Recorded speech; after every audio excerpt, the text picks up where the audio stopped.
Ibu Latri Wardani dari SMA Negeri 2 Bulan. Materi Latri kami persilakan waktu menyampaikan materinya Mas.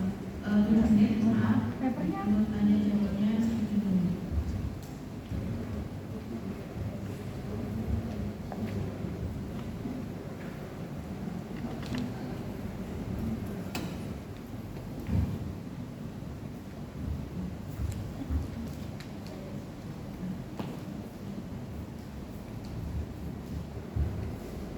Bismillahirrahmanirrahim. Assalamualaikum warahmatullahi wabarakatuh. Baik, saya di sini akan menyampaikan seminar RHK saya mengenai laporan orientasi pengenalan nilai dan etika instansi bagi P3K. Jadi Bapak Ibu perkenalkan dulu. Lanjut Pak. Nama saya Latri Wardani. Saya dari SMA Negeri 2 Bulan. Di sini saya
yang ketiga adalah pelaksanaan supervisi oleh kepala sekolah.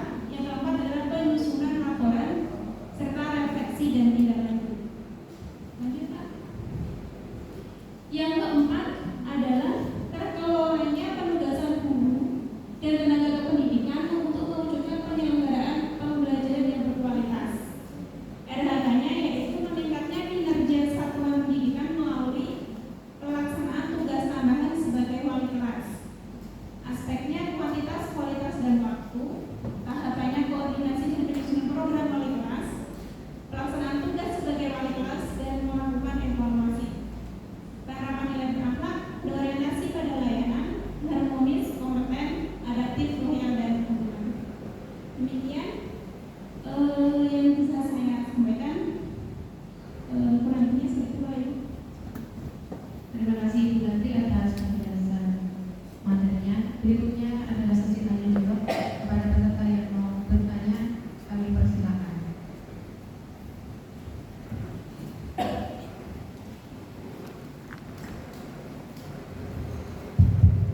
Assalamualaikum warahmatullahi wabarakatuh. Izin dulu ini mau bertanya ke Bu Lantri terkait untuk RHK yang poin keempat, yaitu terkait menjadi wali kelas. Yang ingin saya juga ingin belajar dari Bu Lantri terkait bagaimana upaya panjenengan menghadapi dinamika kelas yang dalam hal ini banyak circle. Ada yang circle ini, circle itu, kemudian ada satu lagi menghadapi perbedaan di kelas itu. Ada salah satu karakter anak yang dia itu mungkin introvert, pendiam sekali. Itu saja pertanyaan saya. Terima kasih. Assalamualaikum warahmatullahi wabarakatuh. Baik Bapak, saya akan menjawab pertanyaan dari Pak Sujanto terkait bagaimana menghadapi keadaan kelas yang terbentuk circle bullying. Yang pertama, saya membuat program wali kelas dulu Bapak. Jadi ada program harian, program mingguan, program bulanan, dan akhir adalah program semester. Untuk program harian sendiri itu saya biasanya sering melakukan cek kehadiran anak-anak. Begitu juga program mingguan. Kemudian untuk circle membentuk anak-anak tertentu, saya di kelas itu sering ada waktu khusus saya sediakan khusus untuk wali kelas pembinaan untuk anak-anak. Jadi bagaimana saya itu memotivasi anak-anak, memberikan pengetahuan anak-anak bahwa kita itu semuanya dalam satu lingkup keluarga di kelas itu. Seperti itu. Jadi kita harus tolong anak-anak untuk tidak saling membeda-bedakan. Kayak itu mungkin ada yang anaknya tertutup, ada anaknya yang sangat frontal gitu ya. Mungkin anak-anak itu, nah di situ adalah proses. Saya selalu mengedepankan memotivasi mereka untuk itu. Kalian adalah proses di mana kalian itu penyesuaian diri. Itu Bapak. Kemudian untuk menghadapi anak-anak yang beragam, biasanya untuk anak-anak yang tertutup dipakai. Bagaimana saya menanganinya? Di situ karena dia merasa tertutup, saya sering kali menjumpai anak-anak yang demikian. Itu saya panggil lagi dengan anak tersebut. Saya ajak berdiskusi dengan ruang saya khusus. Jadi mereka dengan waktu yang intens, dengan kita yang akrab, dia akan bisa mengeluarkan apa yang jadi permasalahan yang dia hadapi. Gitu Bapak. Kemudian terkait program bulanan, biasanya saya membuat semacam ada grup dengan orang tua wali. Saya menyampaikan kepada Bapak Ibu orang tua wali permasalahan-permasalahan yang muncul terhadap anak-anak selama di sekolah. Dan di situ saya menyampaikan ketika anak-anak yang bermasalah, saya langsung WA pribadi dengan orang tua tersebut. Kemudian saya melakukan